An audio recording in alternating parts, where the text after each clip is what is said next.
आप देख रहे हैं कथा व्यथा यूट्यूब चैनल की स्पेशल प्रस्तुति, न जिसका आदि न अंत, वो है अनंत। धार्मिक चर्चाओं का अनोखा संगम।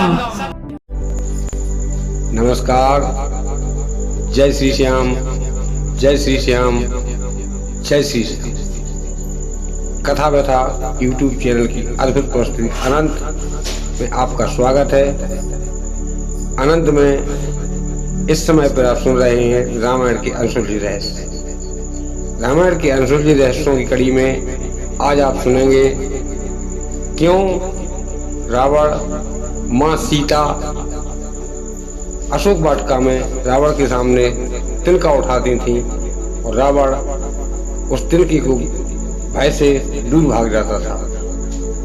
आखिर क्या था उस तिनके का रहस्य? क्यों रावण मां जानकी के हाथ में तिनका देखते ही दूर भाग जाता था? क्योंकि रावण उस रहस्य को जानता था। शायद आप लोग नहीं जानते होंगे। जानने के लिए सुनिए पूरी कथा।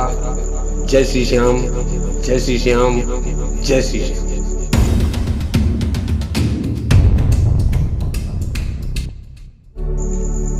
प्रसंग उस समय का है जब लंकापति रावण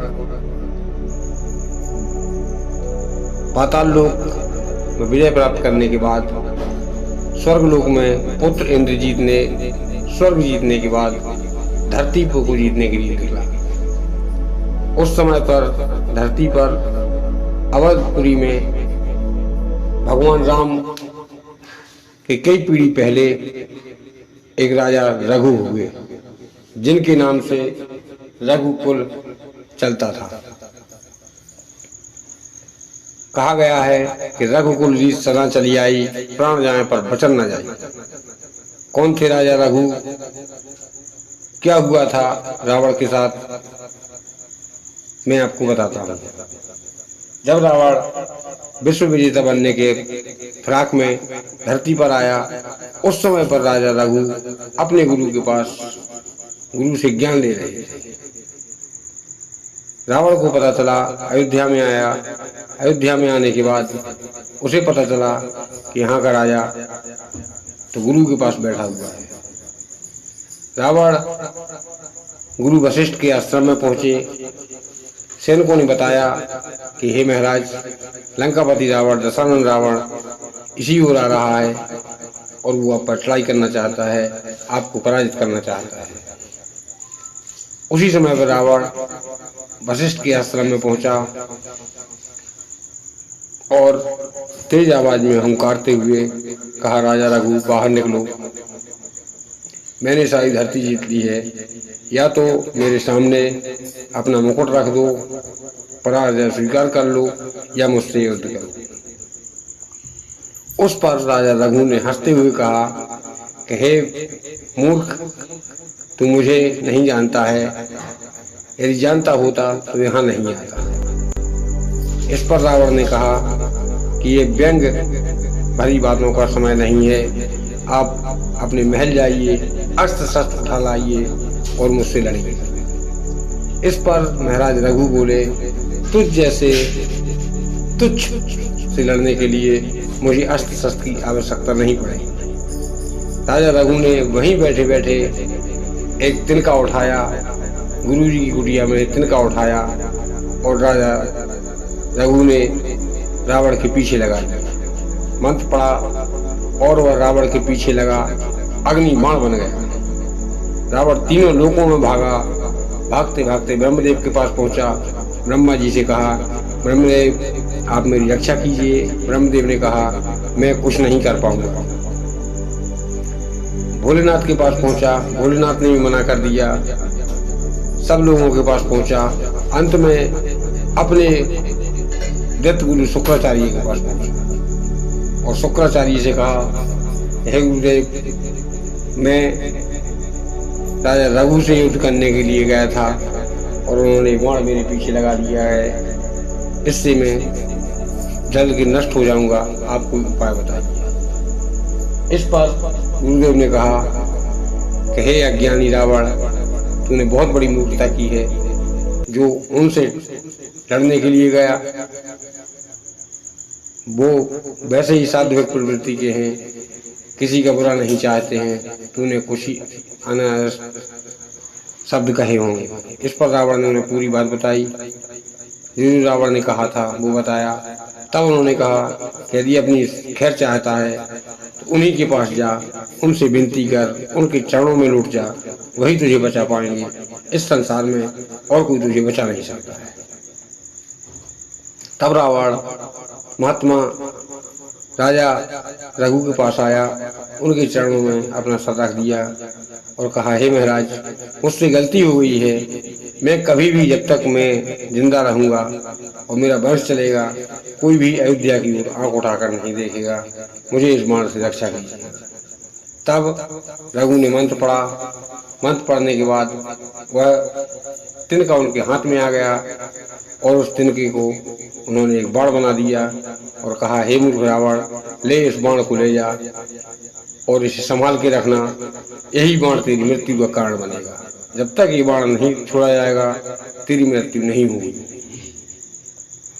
इसके बाद रावण वहां से चला आया और रावण ने कभी भी अयोध्या पर हमला करने का विचार नहीं किया। इसके बाद आप सुनेंगे एक और कथा आती है। चित्रकूट में उन्हीं के वंश में जन्मे दशरथ राम, चित्रकूट में राम फटिक शिला पर बैठे मां जानकी जी का श्रृंगार कर रहे थे। तीनों लोकों में ख्याति उड़ गई। भगवान चित्रकूट में आए हुए हैं। देवता कुल भीड़ का रूप बनाकर भगवान के दर्शन करने के लिए आ रहे थे। समस्त देवी देवता घूम रहे थे, भगवान की सेवा कर रहे थे। कोई फल लाता, कोई कुटी बनाता, कोई कुछ करता, कोई कुछ करता। इस पर जयंत को पता चला तो जयंत ने सोचा, इंद्रपुत्र जयंत ने सोचा कि चलो मैं भी जाकर भगवान को देखूं। उस समय में भगवान फटिक शिला पर बैठे मां जानकी जी का श्रृंगार कर रहे थे। जयंत ने मन में विचार किया कि ये भगवान नहीं हो सकते हैं, ये कोई कामी पुरुष है जो अपनी स्त्री पर आश्रित होकर स्त्री का श्रृंगार कर रहा है। इस पर जयंत ने मां जानकी जी के चरणों में चोंच मार दी और चोंच मारने के बाद जब भगवान ने देखा, तब भगवान ने एक तिनका उठाकर और उसके पीछे लगा दिया। इंद्रपुत्र जयंत तीनों लोकों में भागा। ब्रह्मा, विष्णु, महेश समस्त लोकों में भागने के बाद अपने पिता के पास गया। पिता से पूरी बात कही। पिता ने कहा, मैं कुछ नहीं कर पाऊंगा।